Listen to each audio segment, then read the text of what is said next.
Bonsoir à tous. Le week-end de Pentecôte, c'est en somme le vrai prologue des vacances. Aussi, nous avons pensé à vous emmener dimanche dans une station verte de vacances, Bon Secours, en Hainaut.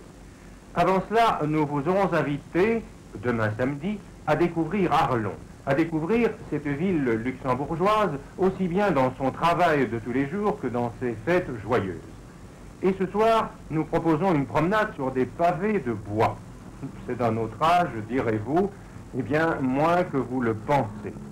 Car si l'on ne pave plus les rues de Paris en bois, et c'est sans doute très heureux, on pave aujourd'hui les halls d'usine. Et voici un de ces curieux pavés de bois.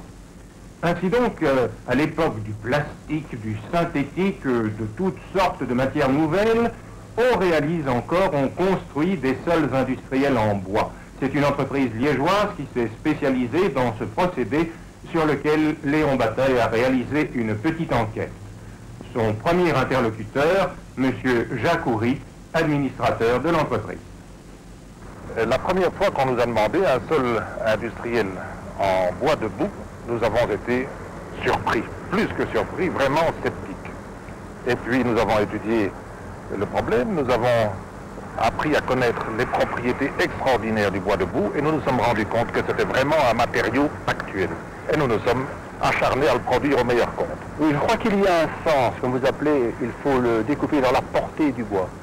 Oui, le bois est utilisé en sol industriel fibre verticale, c'est-à-dire dans le sens de la croissance de l'arbre. Imaginez une souche et vous pouvez de suite réaliser la résistance au choc, la résistance à la pression de la souche. Je vous dirai que le bois utilisé fibre verticale est 4 fois plus résistant à la compression que dans son sens habituel de parquet ou de plancher. Alors vous avez compris sur quoi repose notre industrie. Il y a un bois spécial employé dans ce domaine? Dans ce domaine, nous utilisons le sapin rouge du Nord, le résineux le plus couramment utilisé en construction, et qui est parfaitement adapté à l'usage auquel nous le destinons. Il a à peu près la même résistance à la compression que du chêne ou du hêtre, mais sa fibre étant plus longue, il se comporte beaucoup mieux à l'usage. Oui, comment est traitée cette matière première naturelle? Le bois est bien entendu séché, découpé en forme de longs madriers, raboté et profilé. Ensuite, il est coupé en petites tranches, coupé en blocs. Ces blocs sont assemblés et imprégnés sous pression.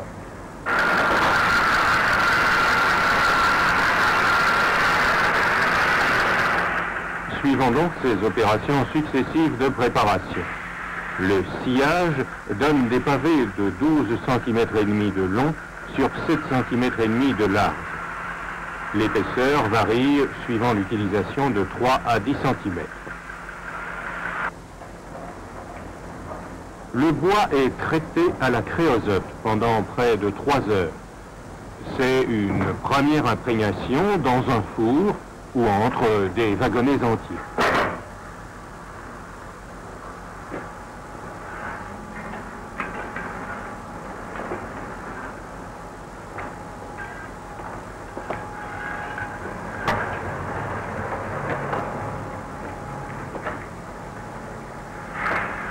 Quand une usine importante, par exemple, vous commence un pavement, un revêtement, quelles sont les qualités qu'elle exige? Eh bien, lorsqu'une usine nous commande un sol en bois, ce n'est évidemment pas pour nous faire plaisir, c'est pas parce que nous sommes parents ou amis avec les uns ou les autres, c'est parce que dans l'ensemble des matériaux de construction d'aujourd'hui que les industriels peuvent utiliser, aucun ne réunit le même ensemble de propriétés que notre bois debout, à savoir résistance au choc, isolation thermique, absence de poussière. Et s'il le fallait, on pourrait encore renforcer ces prestations? S'il le fallait, on pourrait, dans certaines conditions, à l'aide de produits chimiques très spéciaux, plastifier le bois, et ça nous conduit dans un domaine nouveau qui est encore plein de promesses. Quel est le genre d'usine, au fond, qui réclame ce pavage?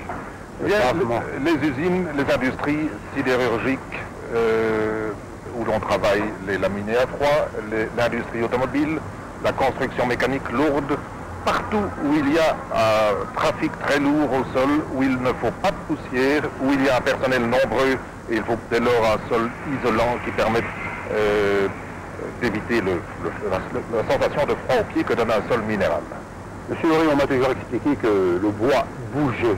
Alors, quel est son comportement, disons, de moins 20 à plus 30, ce qui est assez courant? Dans ces conditions-là, le bois est absolument inerte. Il se comporte très bien aux variations de température.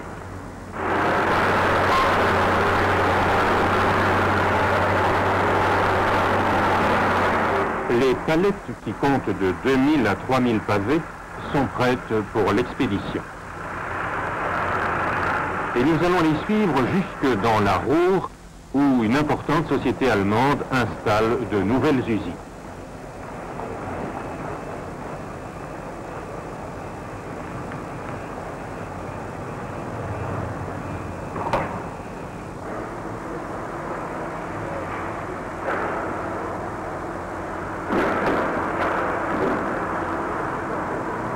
Ici, nous allons pouvoir assister aux opérations de placement.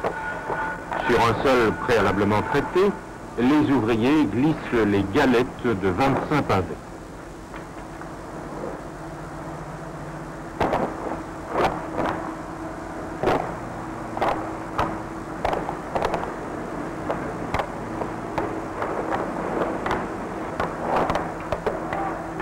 Le placement dans les coins demande quelques rectifications qui sont aisément réalisées sur place.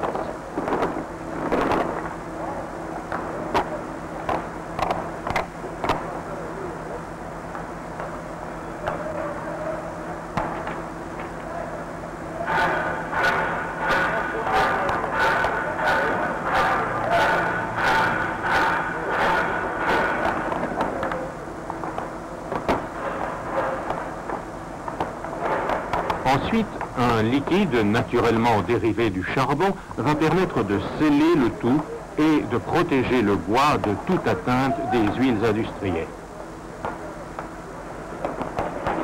La rapidité du placement est évidemment un élément que l'on ne peut négliger lorsqu'il s'agit de couvrir de grandes surfaces. Quelques explications à ce sujet par M. René Scholtes, le directeur technique. C'est évident que le premier chantier que nous avons eu, étant donné qu'il s'agissait d'un chantier important, nous n'avons pas envisagé à ce l'instant de placer les pavés un à la fois. Parce que journellement, évidemment, nous avons des centaines de mètres carrés à placer. Disons, nous avons dû placer même jusqu'à 1000 mètres carrés, ce qui représente évidemment des millions de pavés. Il fallait donc le faire très vite. Il fallait faire ça très vite. Il fallait aussi évidemment envisager une solution un peu plus rationnelle que celle que l'on connaissait jusqu'alors. À ce moment-là, évidemment, nous avons envisagé diverses solutions de polisage. Nous sommes arrivés à la solution actuelle après être passés par d'autres stades, évidemment. La fierté des techniciens liégeois est donc d'avoir pu concurrencer les Allemands, par exemple, sur leur propre terrain. Monsieur Frédéric Marly, directeur commercial. Monsieur Marly, quand vous avez expliqué pour la première fois votre technique aux industriels allemands, qui sont à la pointe sur pas mal de choses, il faut bien le dire, quelle a été leur réaction? N'ont-ils pas dit, mais nous avons déjà procédé? Oui, c'est-à-dire donc le pavement en bois il est connu, mais suivant des procédés de pose que nous pourrons appeler artisanaux. La première réaction de l'industriel allemand a été un certain étonnement, surtout à cause du scepticisme peut-être. Du scepticisme, oui, la vitesse de pose par exemple, qui est dû au côté rationnel du procédé. Et comment alors l'avez-vous convaincu? Je crois que nous avons eu la chance de pouvoir convaincre certains industriels et le reste, c'est la contagion qui a fait son œuvre. Chacun sait que les affaires aujourd'hui ressemblent fort à une compétition. Sur la ligne de départ de l'affaire, combien utilisiez-vous de personnes? Nous étions une trentaine de personnes. Et nous en sommes? Nous en sommes actuellement environ 125 personnes. Monsieur Horry, peut-on dire qu'il s'agit là de ce qu'on appelle une réussite de la spécialisation? Je pense qu'on peut l'affirmer en toute modestie.